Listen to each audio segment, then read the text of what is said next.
Hello, my name is Maurice Fidel. This is for MGT 16. I'm in section A00, meeting Monday and Wednesday from 9:30 to 10:50 a.m. with Professor Buchanan.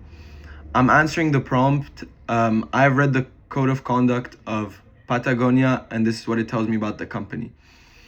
Patagonia is a clothing company that has kind of built its entire brand around doing the right thing, whether it's environmentally, socially, or ethically. And I decided to read its suppliers' code of conduct because it doesn't disclose its own employees' code of conduct. Um, and I really wanted to see if the company actually lives up to the standards that it says it has. The code covers 18 areas, including child labor, wages, hours of work, environmental responsibility, and even like animal welfare. And it's pretty comprehensive. It applies not just to the direct suppliers, but the entire supply chain, including like the sub suppliers and the farms, etc., which is significant because most companies don't really do that. They just stop at the first tier. So a few strengths that really stand out in this code of conduct is, first of all, the wages section.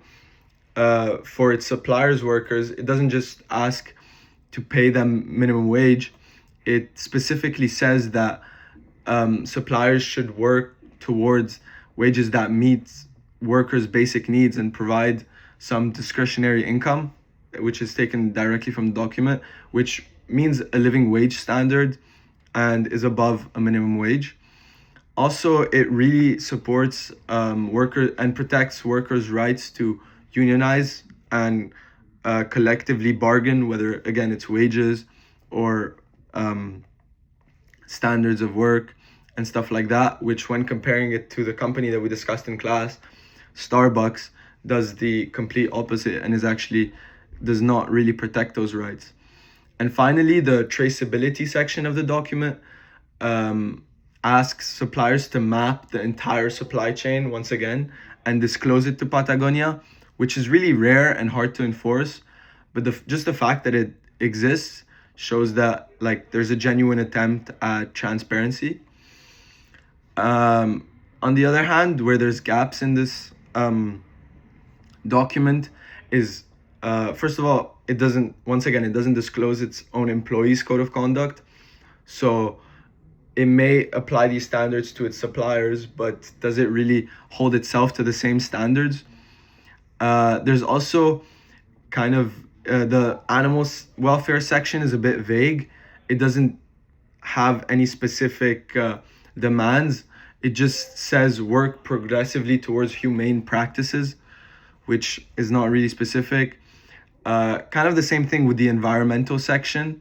It says to minimize the negative impacts, but it doesn't really ask to specifically stop them or anything.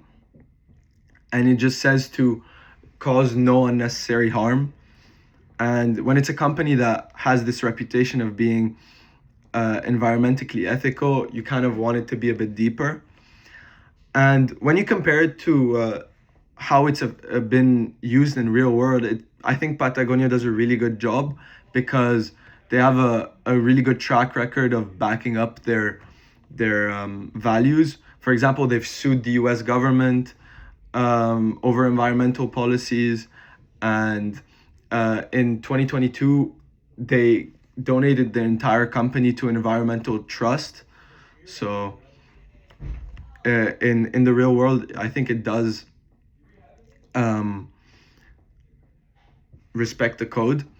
And to quickly summarize my assessment, I think on the positive side, Patagonia's code is pretty broad and covers a lot of sections. But on the critical side, it's kind of vague where it matters most, whether it's animal welfare, especially since clothing is made from animals, it doesn't really disclose anything. And on the environmental welfare, it's also a bit vague. But I do think that it is a company that genuinely cares about ethics, comparing it to other companies, especially a company for this scale.